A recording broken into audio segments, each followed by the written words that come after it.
Welcome back to another episode of David Dudley Outdoors. Yes, today we're in the tackle dungeon. If you're new to the channel, go back and surf. We got a lot of tackle dungeon hacks, fishing tips, things of that nature. So today's subject is what? Salted lures versus non-salted lures. And what we're going to cover today is this. Does salt truly trigger more bites? We're going to discuss, hey, does salt restrict the motion of lures?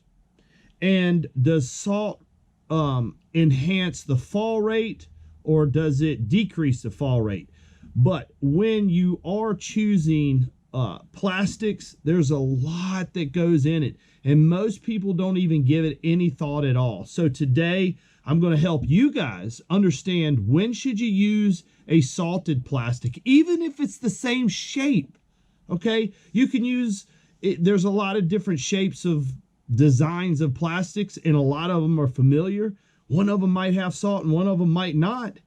But guys, there's times when I want no salt, and then there's times when I want salt. Okay, so let's dive into it.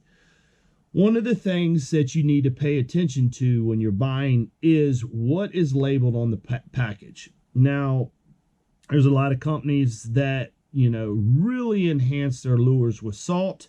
Let's get into it. Gary Yapamoto. Gary Yapamoto, not only does he use salt, but he uses sand. And if you've ever taken one of Gary's lures and twisted it, it is loaded full of weight, okay? And the purpose of salt, the purpose of sand, is what I want to discuss right off the giddy with you guys. So if you pay attention, say if you're buying Zoom, actually Zoom has salted, and then they have super salty plus. Most people don't even know that. Super salty plus, they have their purpose, and we're going to get into that before I jump ahead. But just be careful on the packages. If they don't say salt, like you got the Berkeley Havoc Bottom Hopper, Larry Nixon's designed, no salt. Of course, naturally, what's that going to do? It's going to float up a little bit higher. But I'm not after super standing up plastic, okay?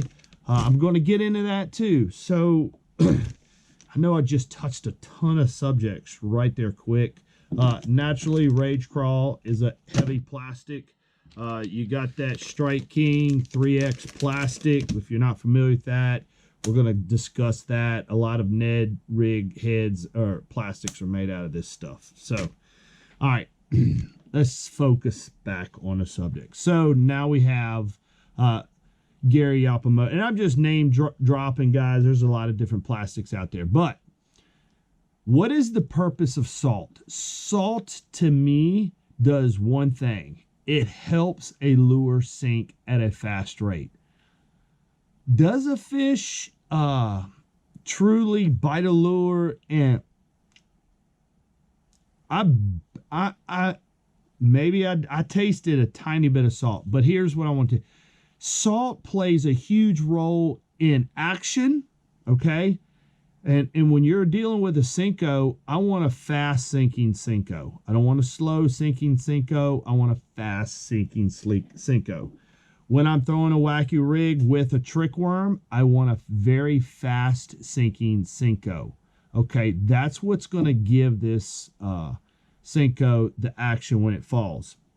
Now, you're going to have, say, for instance, like Bottom Hopper. Has no salt in it at all. I'm going to tell you the applications for that. So here we go. If I am throwing a shaky head, okay, number one, I'm going to throw my shaky head, which is the Perfection Lure shaky head. Now, plastics that are high floating plastics, I hear it all the time. They're like, well, yours stands up, but I have a high floating worm. Well, you can use a high floating worm, but one of the negatives on a high floating worm is that the worm is completely straight up and down. Now look where my shaky head lies. My shaky head lies at a more of a natural position, right? Okay, so this is what I'm talking about. A high floating worm that looks like a piece of grass sitting up.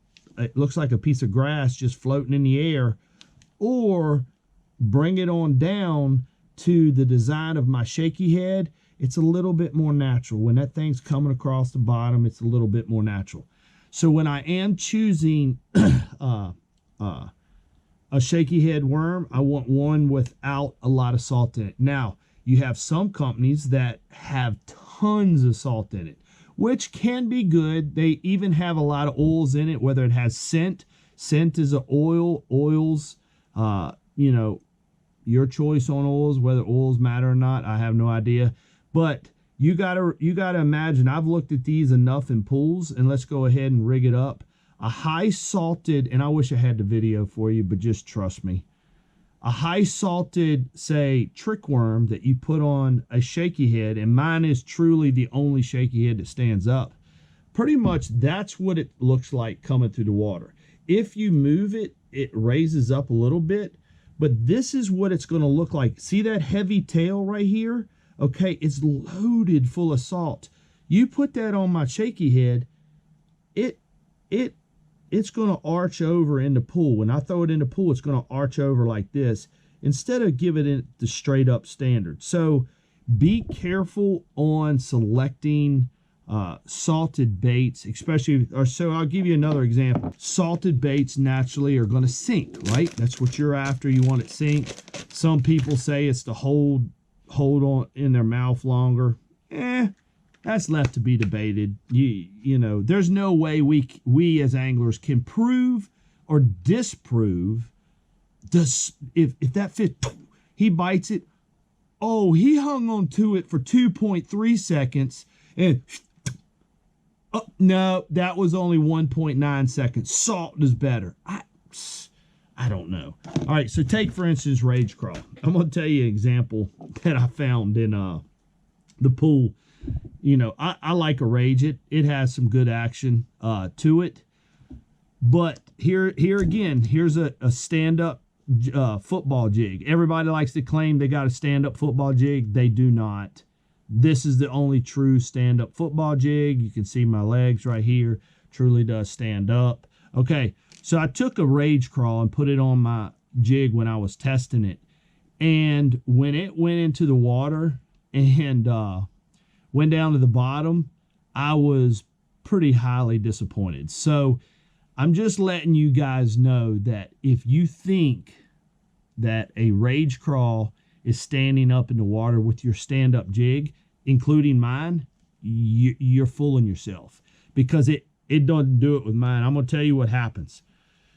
When that lure goes down, because of the salt in the plastic, when that lure goes down, it hits the bottom, these arms, I won't distract, these arms are like, and then when they hit the bottom, the arms, because they're so heavy, they go, it's like them putting their hands in their pocket. So if you're sitting there working your jig, and you're stopping it, and you're like, oh yeah, I bet them arms go just like this. And they fall and go in their pocket. I was like, no, that can't happen, man. No. So I had to switch up. I actually switched to net bait. Net bait. Berkeley has some good floating ones too. Net bait is made out of that pork stuff or whatever it is. It was able to stand up. So knowing when to use salted baits and when to not. Now let's talk about how does salt enhance or decrease action in your lure. Okay, so here we go. We discussed a little bit, I briefed on it, how if I'm throwing a wacky worm, we know if we have, like, for example, Zoom, super salty plus, okay? They have salted and then they got plus. Plus, I will warn you, super salty plus will soak up more. It will lose its original color quicker because of the plus. It has so much salt in it. If it gets any amount of moisture in it, the salt will just suck it up and it loses its color or whatever. Now, look, I'm smashing this around. As you can tell, it is turning a whitish color, okay? Why? Because I'm separating the granules, moving them around. It's getting cloudy, milkier, or whatever. But if I am throwing a wacky worm, I want the in the trick worm, I want the super salty plus. There is times when in a Senko, I know what Senkos are heavy and I know what Senkos are light. I have studied Senkos so much. So there's actually some Senkos that are called high floaters. The normal Senko is a good Senko, a decent Senko is going to have some salt in it. But there's times, say like at Okeechobee, Florida waters, where you're only fishing this deep of water. I want a Senko with not much salt in it. I want a slower rate. In that 1.5 foot, 2 foot, if I'm throwing this Senko weightless, I don't want it to go at a fall rate of whatever. Okay? You guys are getting the point. I want a slower rate of fall. Okay? And you can look if you don't know what Senkos are, you can look and see how much they are, but just truly study them yourself. But I want a slower rate of fall is what I want. Okay. Let's talk about actions, like say swim bait actions with salt on it. Number one, you're reeling something anyways. He's not going to mouth it and hold on to it like you're throwing a shaky head or something like that. So salt, it's going to take a lot more boot action, a bigger boot, a bigger whatever it may be, to take and move that salt and that plastic side to side, okay? So, for example, we have this 3X. We know, a lot of Ned rigs. This is that stretchy plastic. Of course, it floats. It does an incredible job on what it does. We know with Ned heads, the Z-Man, the little turd, it's a high floating piece of plastic. It works, but say for instance, if I use say a Zoom Super Fluke versus a 3X Fluke, what is going to have more action? A salted one? If I put it on like say a vibrating jig, if I put this on if this was a boot tail, it's going to take a lot more to drive salt to give it that action versus a non-salted bait. So guys, I hope you enjoyed this. I know it's something simple, but it's very valuable when choosing plastics. That's why the front of my boat sits like this. I have so many plastics in my boat because it is extremely valuable knowing which baits have lots of salt in them, which baits have a little bit of salt in them, knowing the fall of rate, knowing that they decrease in action, knowing if you're using stand-up jigs. Guys, there's a lot more. Guys, I do appreciate you guys hitting that like button. You guys have been very generous to me in liking, subscribing, and commenting. If you're new to the channel, go back and search. I appreciate y'all giving me the time to watch this video. Thank you for your support, and